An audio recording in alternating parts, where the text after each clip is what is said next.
knows it's different round here on 97 Country WPCV, your hometown country station. Glenn here on this thrilling Thursday night on the way up at 9 o'clock.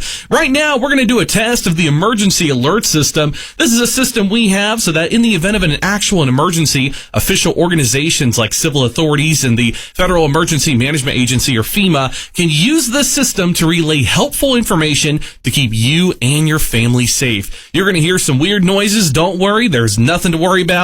This is only a test. So hold on just a bit. We'll be right back here on 97 Country.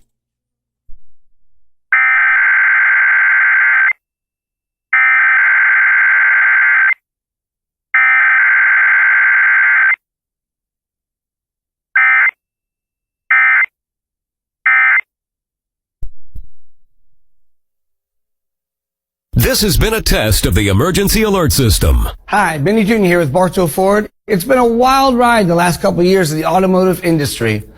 Inventory numbers